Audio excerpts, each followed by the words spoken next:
Buenos días, ¿cómo están? Algunos ya volvieron de vacaciones, la han pasado lindo, está bueno.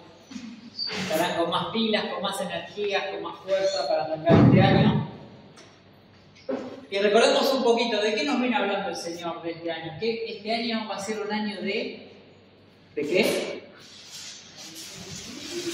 ¿Un año de qué? ¿Un año de qué, Jenny? Un año de acción y valentía extrema. Un año de acción y de valentía extrema. Y la realidad es que ya hace unos días que el Señor nos viene hablando de esto y les soy sincero, como que es algo recurrente. O sea, es como, me pasó que me acosté a dormir la siesta y el Señor me seguía hablando, estaba re cansado y dije, bueno, me voy a agarrar el celular y voy a poner a hablar ahí a tomar nota, como en lugar de tomar nota, empezar a hablar yo lo que me está viniendo, porque venían un montón de cosas en la cabeza respecto a esto. Y el Señor nos está movilizando a la acción y a la valentía. A accionar y a creerle valientemente de manera extrema. Y en esta mañana quiero hablarles un poquito sobre una historia que se encuentra en el libro de Jueces. Si me acompañan con sus Biblias, que trajeron Biblia en papel, Biblia digital, Biblia en el corazón, Biblia en un lado, que puedan acompañarme el libro de Jueces. Si se acuerdan, también hablamos bastante acerca de Josué, desde fines del año pasado, parte de este año nos habló de Josué.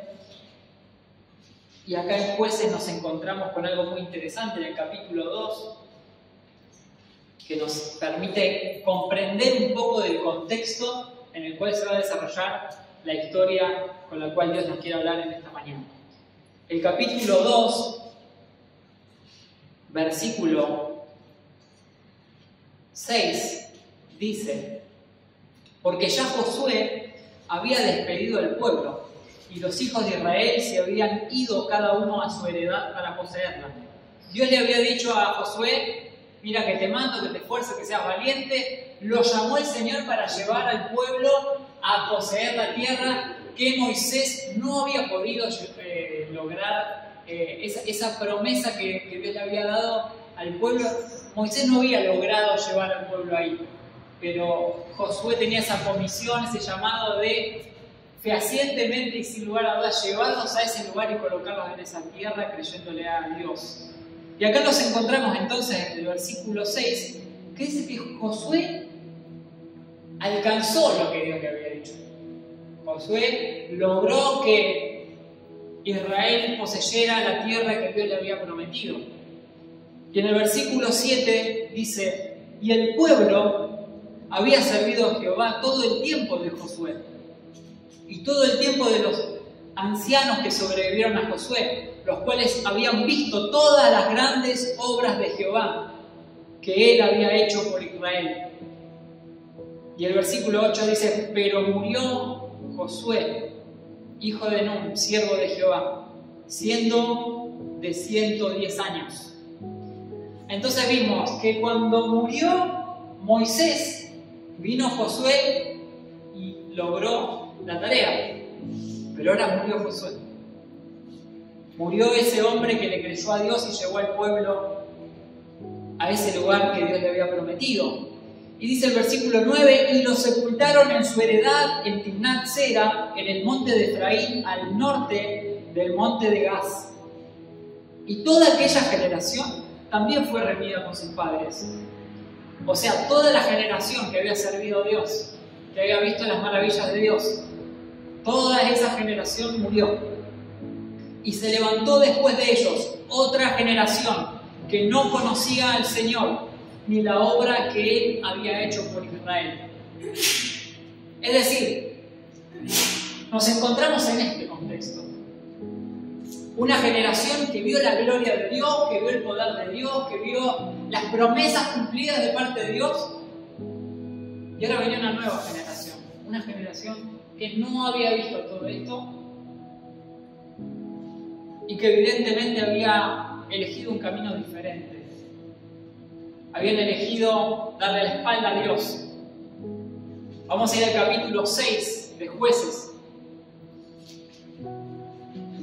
Y dice: los hijos de Israel hicieron lo malo ante los ojos de Jehová, y Jehová los entregó en mano de Madián por 7 años. Y la mano de Madián prevaleció contra Israel y los hijos de Israel por causa de los madianitas. Se hicieron cuevas en los montes y cavernas y lugares fortificados. Vemos un pueblo que Dios lo había llamado a multiplicarse como las arenas del mar, ser como una gran multitud. Sin embargo, habían dejado a Dios, habían abandonado la fe de sus antepasados, habían abandonado la fe de sus padres, y puntualmente ellos estaban viviendo este asedio por parte de los enemigos, que es muy interesante cuando uno estudia acerca de los madianitas. Los madianitas era un pueblo que era sumamente menospreciado por el resto, ¿no? Eran reconocidos como un pueblo ignorante, un pueblo bruto, vamos a decir, como en esa época se los menospreciaba por esto. Y además era un pueblo que durante muchísimos años Israel lo había tenido ahí como... lo tenía controlado, le había vencido, ya estaba. Sin embargo, este pueblo ahora era quien los estaba oprimiendo a los hijos de Dios, al pueblo de Dios. Pero todo esto venía a consecuencia del pecado, del estar distanciados de Dios, de estar lejos de Dios, de elegir adorar, reconocer a otros dioses en lugar del Dios verdadero. Y es muy interesante que no solo este pueblo de Dios, que había llamado a la multiplicación, que había sido llamado a crecer, que había sido llamado a avanzar, hoy en día ya estaba siendo subyugado, y no solo que no estaba creciendo, estaba mermando, cada vez iba a menos. Y el versículo 3 nos empieza a aclarar un poco más el panorama de un pueblo que estaba empezando a esconderse en cavernas, en lugares que los refugiaban en base al temor que ellos sentían. El versículo 3 dice: pues sucedía que cuando Israel había sembrado, subían los madianitas y los amalecitas, y los hijos de Oriente contra ellos subían y los atacaban, y acampando contra ellos destruían los frutos de la tierra hasta llegar a Gaza, y no dejaban que comer en Israel, ni ovejas, ni bueyes, ni asnos, porque subían ellos y sus ganados, y venían con sus tiendas en grande multitud, como langostas. Ellos y sus camellos eran innumerables, así venían a la tierra para devastarla. De este modo, empobrecía Israel en gran manera por causa de Madián, y los hijos de Israel clamaron al Señor. Entonces el pueblo de Dios no solo había sido llamado a ser un pueblo multitudinario, un pueblo inmenso, sino también estaba llamado a ser un pueblo próspero. Y acá vemos que el pueblo estaba siendo asediado y el pueblo estaba siendo empobrecido a causa de dejar de lado a Dios, a causa de no conocer a Dios ni tener un interés genuino por conocerlo. Pero en este punto encontramos con que el pueblo de Israel se acuerda de Dios y clama a Dios. Y es interesante porque acá se puede ver la primera chispa de fe. Porque sabemos, y lo hablamos mucho, y lo creemos profundamente, que Dios no se mueve por lástima. Dios no se mueve porque le lloremos, porque pataleemos, porque digamos, ¡ay, mira qué mal que estoy! Sino porque, aunque sea, mostramos una chispa de fe. Y yo creo que en este clamor del pueblo de Israel hubo una chispa de fe que activó algo. Dice, y cuando los hijos de Israel clamaron al Señor a causa de los madianitas, Jehová envió a los hijos de Israel un varón profeta, el cual les dijo, así ha dicho Jehová, Dios de Israel, yo os hice salir de Egipto y os saqué de casa de servidumbre. Os libré de mano de los egipcios y de mano de todos los que os afligieron, a los cuales eché de delante de vosotros y os di su tierra. Y os dije, yo soy Jehová vuestro Dios, no temáis a los dioses de los amorreos en cuya tierra habitáis, pero no habéis obedecido mi voz.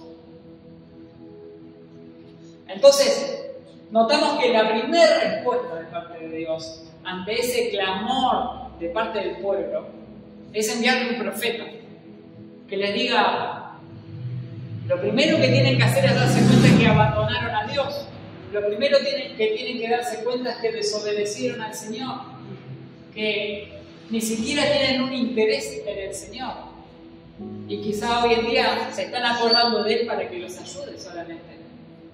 Pero el Señor no solamente viene a decirles, yo te voy a sacar de esa situación difícil, yo quiero sacarte de ahí, sino que lo que le está diciendo es, yo soy tu Dios, yo quiero ser tu Dios en las buenas, en las malas y en todo momento.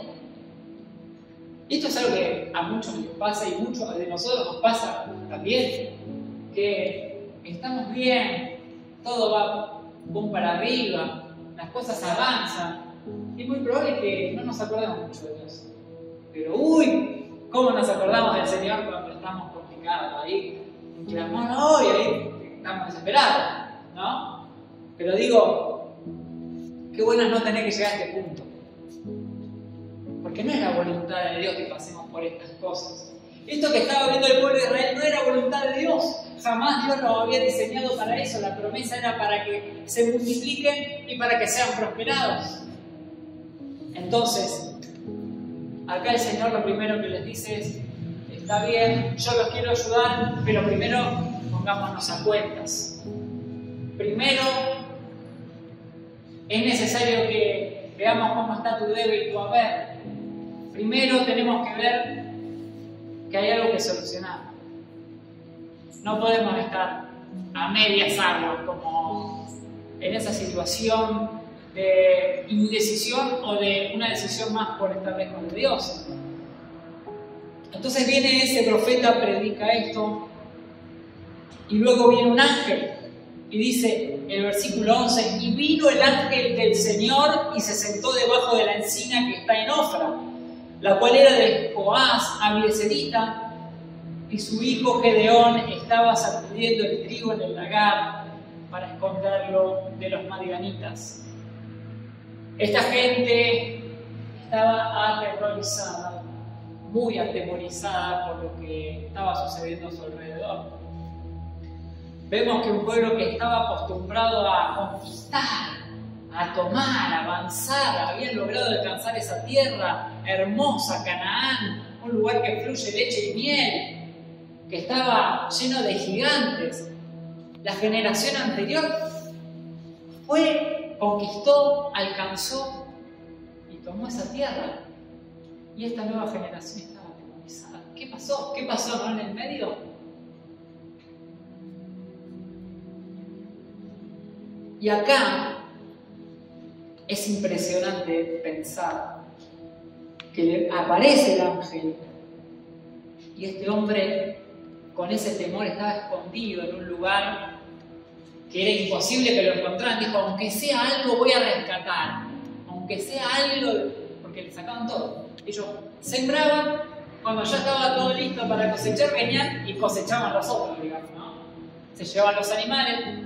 Si esta persona, Gedeón, estaba en un lugar oculto, con temor, tratando de recuperar algo de lo que era de ellos. Y dice el versículo 12, y el ángel de Jehová se le apareció a Gedeón y le dijo, Jehová está contigo, varón esforzado y valiente. Varón esforzado y valiente. Y Gedeón le respondió, Señor mío, si Jehová está con nosotros, ¿por qué nos ha sobrevenido todo esto? ¿Y dónde están todas sus maravillas que nuestros padres nos han contado? Y acá esto es muy importante, porque acá vemos que este hombre que estaba solo, con temor, escondido, tratando de recuperar algo de esa siembra, de esa cosecha, no es que dice, ese Dios que yo conozco, sino ese Dios que nos contaron nuestros padres. No lo conocía Dios. Gedeón no conocía a Dios. Como dijimos de un principio, esta era una generación que sin lugar a dudas no conocía al Señor ni le servía. Y así le sale al encuentro el ángel a Gedeón.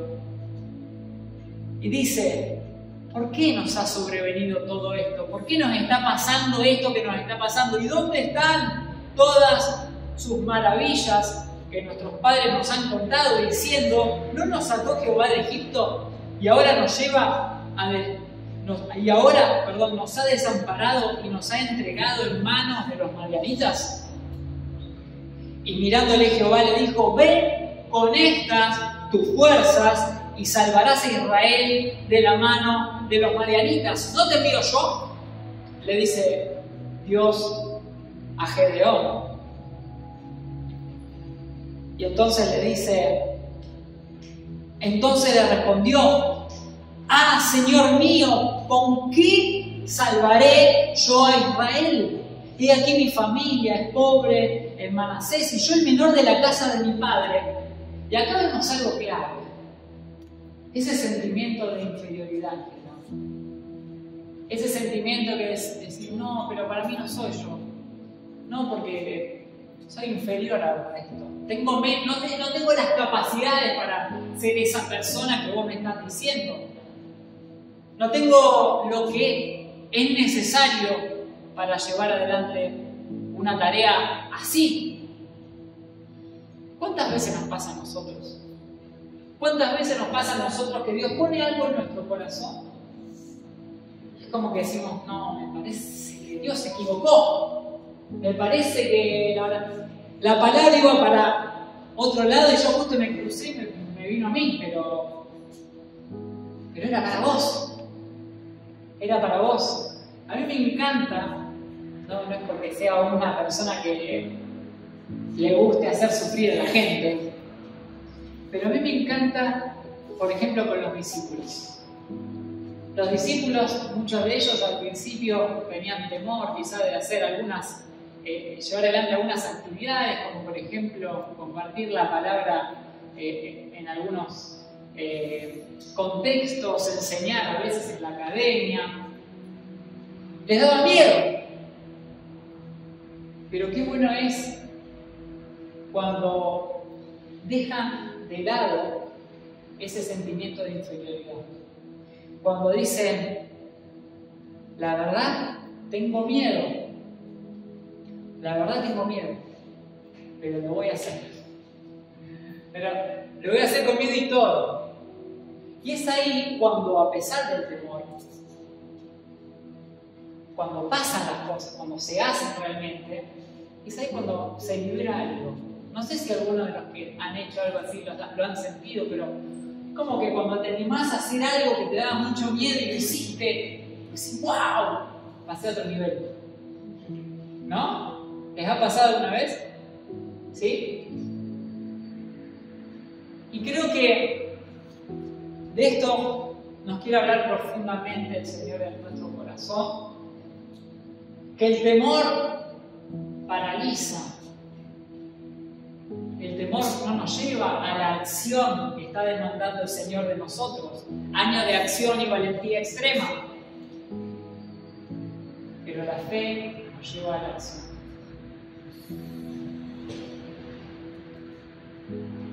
Y en este tiempo, más que nunca, necesitamos ser personas que se animan a avanzar a pesar del miedo.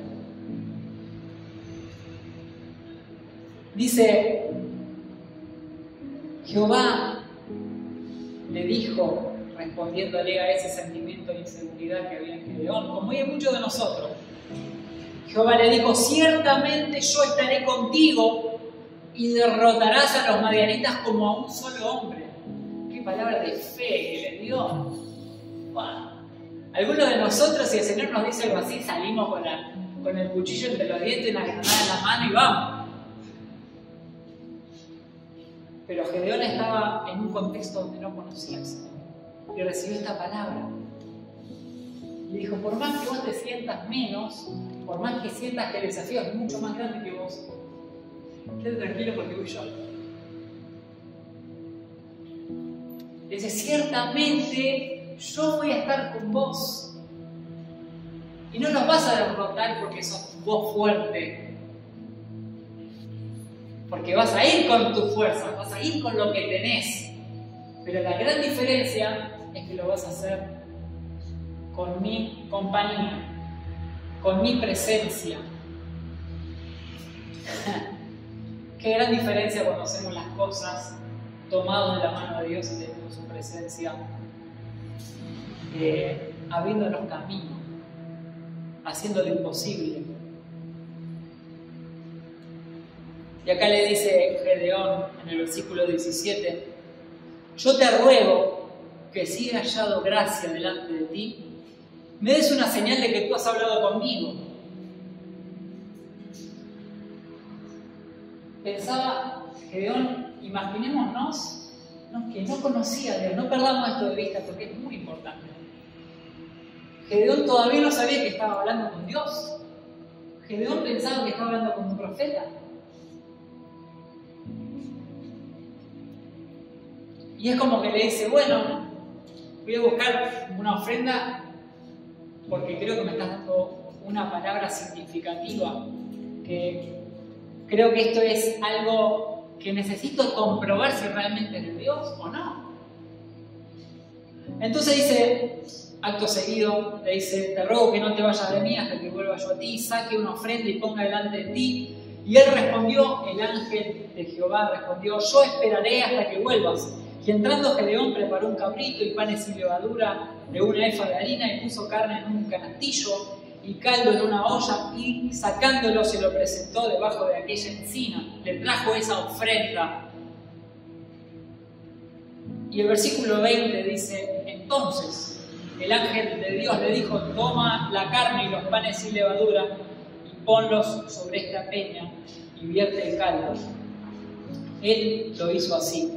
Y extendiendo el ángel de Jehová el báculo que tenía en su mano, tocó con la punta del báculo la carne y los panes sin levadura y subió fuego de la peña, el cual consumió la carne y los panes sin levadura, y el ángel de Jehová desapareció de su vista. Y viendo entonces Gedeón que era el ángel de Jehová, dijo, ¡ah! Señor Jehová, que he visto al ángel de Jehová cara a cara. Ahí se dio cuenta que era Dios. Ahí, en ese momento.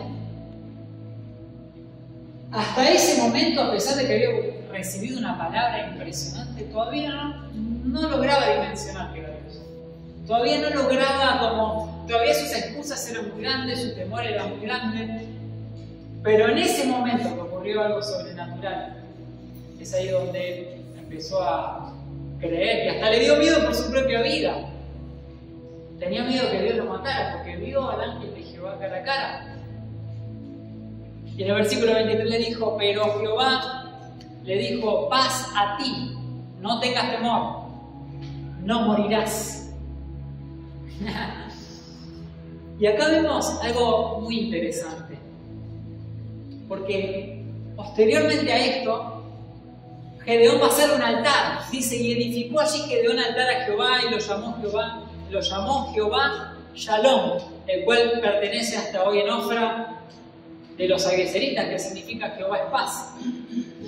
Y aconteció que la misma noche le dijo Jehová, toma un toro del hato de tu padre, el segundo toro de 7 años, y derriba el altar de Baal que tu padre tiene, y corta también la imagen de acera que está junto a él.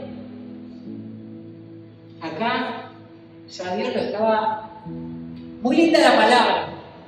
Vemos que Dios le había dicho, yo voy a estar con vos, vas a vencer al enemigo. Como un solo hombre, confía, estoy. Pero acá empieza el desafío. Porque es lindo cuando recibimos la palabra. ¿Cuánto hemos recibido la palabra que dijimos, Dios, gracias por hablarme esto y lloramos? Y le damos gracias, Señor. Señor, gracias por tenerme en cuenta. Pero después llega un momento para activar esa palabra, para empezar a accionar hacia eso, para empezar a desarrollar en nosotros la fe necesaria para poder experimentar las promesas de Dios. Y es ahí donde muchas veces fallamos. Es ahí donde muchas veces tal vez claudicamos, ¿no? Porque esto no se trata solo de emociones. El servir a Dios, seguir, hacer la voluntad de Dios, no se trata de que siempre estemos allá arriba. Vienen desafíos, vienen cosas por delante que nos van a hacer a veces tener un poco de miedo. Pero es ahí donde tenemos que creer. Y dice que aconteció en la misma noche que Dios le dijo, andá y destruí los altares que tienen tus padres, es decir, tenían altares de otros dioses, que no eran solo de sus padres, sino que eran también de los vecinos. Y entonces le dice, cortá también la imagen de acera que está junto a él, y edificá altar a Jehová tu Dios en la cumbre de este peñasco, en lugar conveniente.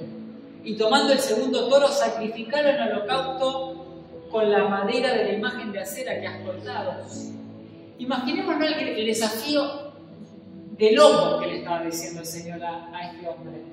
Lo estaba exponiendo realmente a una muerte casi asegurada. Porque no perdamos esto de vista. El pueblo en ese momento estaba pasando una necesidad terrible a causa de los enemigos. No tenían, no es que les sobraban los toros, que les sobraban, no les sobraban. Y Dios no solamente los llevó a hacer algo que les iba a molestar, porque les iban a destruir todos los ídolos, sino que les iba a matar los toros y los iba a sacrificar. Entonces, le dice el versículo 27, entonces Gedeón tomó 10 hombres de sus siervos e hizo como Jehová le dijo, fue obediente. Mas temiendo hacerlo de día, por la familia de su padre y por los hombres de la ciudad, lo hizo de noche. Y acá vemos algo buenísimo, porque uno diría, uy, qué valiente Gedeón, pero Gedeón también tenía temor. No fue que escuchó la voz de Dios y dijo, apenas escuchó, dijo, bueno, ahora voy y mató el toro, rompió todo.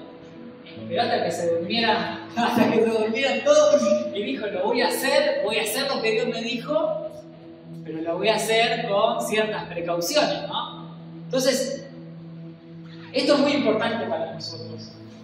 ¿Por qué? Porque el hecho de que tengamos miedo no es un sinónimo de que Dios no esté ahí. Que tengamos miedo no significa que no lo tengamos que hacer. Hay gente que dice, si no sentís paz, no lo hagas. ¿Vamos a escuchar? Yo lo hice porque sentí paz. Yo no me lo imagino con mucha paz a Gedeón, soy sincero. Yo digo, ¿habrá estado Gedeón a la noche? No, lo que me dijo Dios, ¿cómo voy a hacer? Yo carneo a los toros, pero pasado mañana carnean a mí. Es complicado, no era algo fácil, no era algo emocionante, no es que dijo, uy, qué lindo que lo que me habló Dios, voy a hacerlo, no, tenía miedo. Y muchas veces lo que Dios nos habla nos genera cierto temor, nos genera incomodidad, nos genera también el pensar en la presión que vamos a sentir de otras personas. Pero hay que hacerlo. Si Dios nos habló, tenemos que ir para adelante, obedecerlo.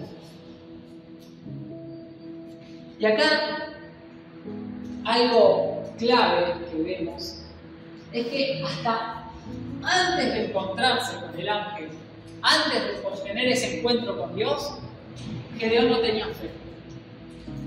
Pero hoy lo que concretamente, una frase que entiendo que el Señor quiere hablarnos, es ser valientes por contacto estrecho. Vieron que, por ejemplo, el COVID, no se podía contagiar si no entrabas en contacto con una persona que tuviera COVID, ¿no? muchas enfermedades que hay dando vueltas, cosas que en este caso son negativas, ¿no? Se contagian solamente estando en contacto con alguien que está con esa, digamos, esa enfermedad, ese virus, etc. Pero notamos claramente que para tener la valentía para alcanzar aquellas cosas que Dios nos prometió, aquellas cosas que Dios nos dijo que teníamos que alcanzar, lo vamos a lograr estando en contacto estrecho con Dios. Alguien que no conoce al Señor difícilmente pueda alcanzar lo que Dios tiene preparado para él simplemente porque alguien se lo contó. El Evangelio está hecho para que lo vivamos de primera mano y no por historias de otros, no por testimonios de otras personas. Qué bien que nos hace escuchar testimonios, nos bendice, ¿verdad? Nos bendice. Pero el llamado que tenemos de parte de Dios es experimentar en carne propia, es a vivirlo nosotros. Pero para vivirlo nosotros, lo primero que tiene que pasar es que nosotros tenemos que entrar en contacto estrecho, estar cerca del Señor, escuchar su voz y de ahí empezar a arrojarnos en fe. Notamos que particularmente en la vida de Gedeón fue ese encuentro que le marcó la vida. Y quizá muchos de nosotros tuvimos un encuentro con Dios en el cual Dios nos habló algo particular. Y esa palabra nos ha sostenido a lo largo de los años y estamos tratando de, con cierta valentía y esfuerzo, avanzar hacia ese lugar y hacia eso que Dios nos prometió. Pero no quitemos de nuestro corazón la realidad de que vamos a alcanzar las promesas que Dios tiene, si las escuchamos de Él, si realmente entramos en contacto estrecho con el Señor. Si no, no es por desanimarte, pero difícilmente puedas alcanzar lo que Dios tiene para tu vida. Salmos capítulo 9, versículo 10 dice: en ti confiarán los que conocen tu nombre, por cuanto tú, oh Señor, no desamparaste a los que te buscaron. Es decir, para realmente vivir confiado, para estar como ese texto que hablamos de Proverbios 28, versículo 1, que decía que el justo está confiado como un león, tenemos que conocer al Señor. Tenemos que entrar en contacto con el Señor. Y esto es lo que le pasó sin duda alguna a Gedeón. Y Gedeón dice que entonces a la noche fue y obedeció al Señor y rompió todo, rompió los ídolos, hizo esto que Dios le había mandado. Y que por la mañana, cuando los de la ciudad se levantaron, he aquí que el altar de Baal estaba derribado y cortada la imagen de acera. Y el segundo toro había sido ofrecido en holocausto sobre el altar edificado. Y se dijeron unos a otros: ¿quién ha hecho esto? Y buscando e inquiriendo le dijeron: Gedeón, hijo de Joás, lo ha hecho.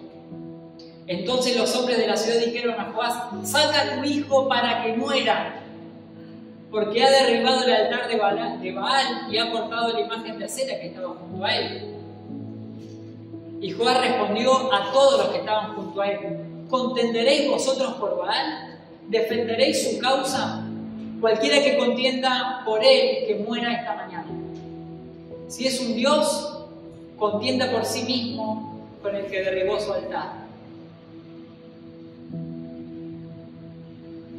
Y vemos que no lo mataron. No lo mataron. Entonces, un gran temor que seguramente tenía Gedeón a la hora de obedecer lo que Dios le había dicho era: puedo morir. Pero la cuestión es esta: el ángel del Señor ya sabía que lo que le estaban diciendo que tenía que hacer era algo sumamente peligroso, pero el ángel ya sabía cómo iba a terminar la historia. Ya el ángel sabía que no iba a morir. Entonces, internamente te animo a que puedas decir en tu corazón, como dijo el salmista: no moriré, sino que viviré y contaré las obras del Señor. Porque el Señor no te va a enviar o no te va a poner en tu corazón a hacer algo que va a ser para muerte, que sea para tu destrucción. El Señor ya sabía que Gedeón no iba a morir. Y sabía también por qué lo estaba mandando a hacer eso. No solamente por el impacto que iba a generar de que rompieran todos los ídolos. Porque fácilmente ese pueblo podría decir, me rompieron los ídolos, vuelvo a hacer otro. Como pasa muchísimo en lugares donde yo conozco a un predicador que él le agarraba la locura por ir, no sé, a donde están los de Gauchito Gil o esas cosas. Se iba con una 4x4, lo enganchaba con cadena, arrancaba con todo y se llevaba toda la casita de Gauchito. La casita de Gauchito Gil se la llevaba puesta, se la rompía todo. Era como el que quería vivir en el Antiguo Testamento, ¿no? Y la realidad es que eso no cambia el corazón de la gente. La gente va a volver a hacer otro altar, por más que lo rompas, capaz que le rompes ese altar y van a edificar otro más grande. Entonces, el ángel obviamente que sabía, el Señor ya sabía que esto era así.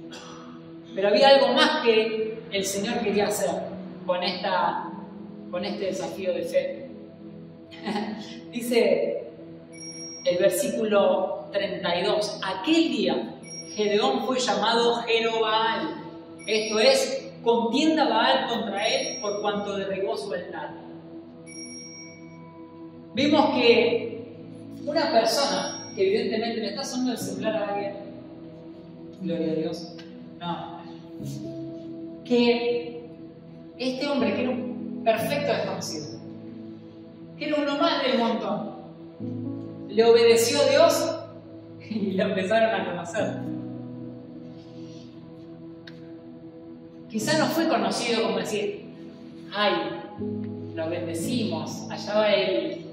No, le dijeron, mirá, nosotros no lo matamos, pero que lo mate Baal, que Baal lo destruya. Ese obedecer a Dios muchas veces nos va a traer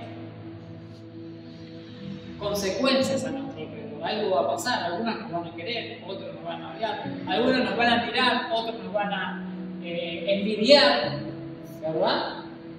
Pero que no vamos a pasar desapercibidos, no vamos a pasar desapercibidos cuando obedezcamos a Dios. Yo personalmente prefiero 1000 veces que me envidien a que me tengan lástima. Prefiero, si me dicen, David, ¿qué elegís? ¿Que te envidien o que te tengan lástima? Y yo prefiero que me envidien, porque si me envidian es porque está haciendo bien. Y muchas de las personas optan por estos dos caminos, la mayoría de la gente. A veces la gente que no conoce a Dios le tiene lástima y otras veces le tiene envidia. Espero que cada uno de los que estamos acá elijamos el camino que tampoco no es lindo que te tengan envidia, no es lindo, pero si Dios está con vos, si Dios te bendice, si Dios te lleva a brillar, a resplandecer, lo más probable es que la gente te envidie. Entonces, qué maravilloso esto que pasa, porque este hombre empezó a ser conocido, empezó a moverse algo, empezó a hacer algo.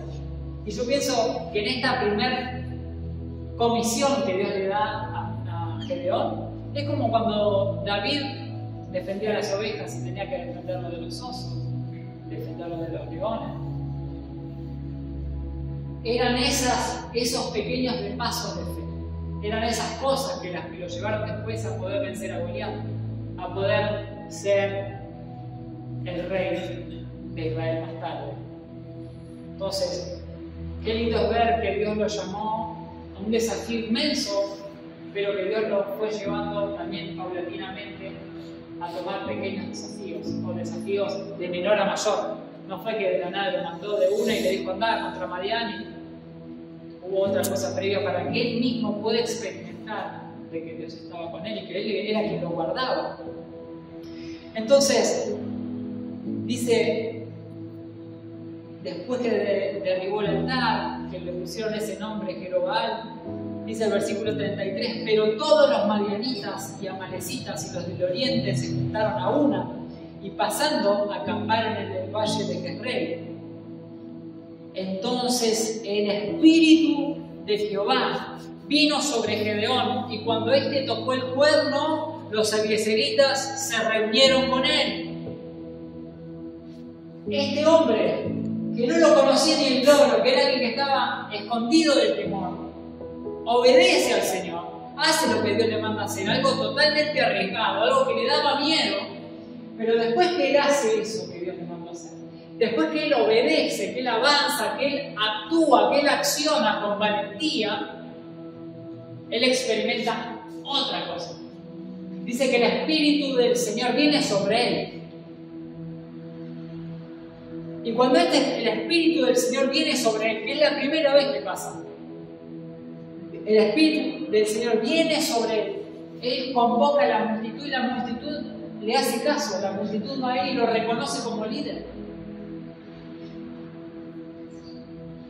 Entonces, que el Señor nos ayude a cada uno de los que estamos acá, a cada uno de los que entendemos que este es un año de acción y valentía extrema, a que podamos animarnos a hacer esas cosas que Dios nos manda hacer, y a que estemos seguros que a cada paso el Señor va a estar, y que el Señor no solamente va a estar en la intimidad, dándonos refugio, cuidado, amparo, sino también que nos está preparando para bendecir a otras personas, nos está preparando para ser de impacto, de influencia, para que otros también se levanten y otros también empiecen a creer a ese Dios verdadero.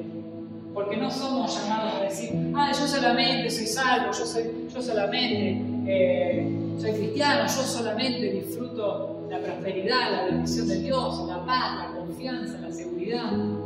Esto es para mí, yo no lo comparto. No, porque el Espíritu nos impulsa a compartir esto. El Espíritu nos impulsa a llamar a la gente para que empiece a creerle a Dios. Cuando experimentamos este avanzar, dar pasos de fe, obedecer al Señor, nos da también esa certeza y esa convicción interna de decir, wow, Dios es más grande de lo que yo imaginaba. Wow, lo estoy conociendo más, porque a Dios no solo se lo conoce cuando estamos en nuestra habitación. Hay muchos que dicen, no, a Dios lo conozco cuando me cierro en la cámara secreta, en mi lugar de oración. No es solo ahí, porque está ahí escuchamos su voz, ahí pasan cosas, pero Dios no se circunscribe solo a ese lugar. Dios te va a seguir hablando cuando estés en la calle, cuando estés haciendo otras cosas, y es cuando salgas del lugar secreto, donde vas a tener que accionar eso que escuchaste ahí. Una situación que a mí me pasó cuando estaba dando mis primeros pasos de fe con el Señor, era que yo en la intimidad era como que sentía todo, era como iba a orar y sentía electricidad, sentía fuego, era una locura. Pero abría la puerta de la habitación y no pasaba nada, era como que todo estaba igual. Y yo decía, Señor, ¿por qué? Porque nuestro deseo, el deseo yo creo del corazón del ser humano, está en que Dios impacte en nuestro entorno, no dejarlo para un momento, sino que donde vayamos nosotros, Él vaya con nosotros y algo pase. Porque para eso estamos creados, para eso fuimos diseñados, para eso el Señor nos llamó, para ser gente que lleva ese fuego, para ser gente que lleva esa fe, esa valentía a accionar concretos que impactan en nuestro entorno. Te invito a que te pongas de pie en esta mañana. Dios nos ama, Dios tiene un plan, pero también nos llama a ser valientes. Y esa fe que Él espera de nosotros no es una fe abstracta, no es una fe para decir, y sí, yo voy a hacer esto algún día, yo voy algún día a hacer tal cosa, yo algún día voy a empezar, porque Dios me habló de tal cosa y no sé, en 3 años voy a empezar a dar los primeros pasitos así. No. La realidad es que para la gente, hay mucha gente el tiempo de creer no llega nunca. Dice, no, mañana. ¿Cuándo te vas a comprometer con Dios? No, cuando seas más grande. ¿Cuándo vas a servir al Señor? No, en otra iglesia. No, nunca llega el tiempo de obedecer al Señor. Nunca llega el tiempo de accionar. Pero ¿qué nos dice la palabra? Hoy es el día de salvación. Es hoy, no mañana. Es hoy la oportunidad de empezar a decir, Dios, quiero conocerte. Dios, quiero caminar en tus promesas. Dios, quiero experimentar lo que tenés preparado para mí. Dios, quiero que me impulses a ser valiente.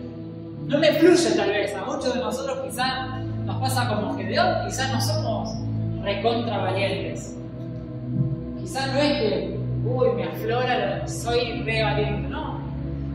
Pero te aseguro que cuando obedecemos al Señor y el Espíritu del Señor viene sobre nosotros, ahí empezamos a experimentar una valentía extrema.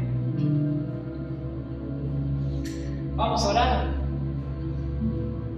Señor Jesús, gracias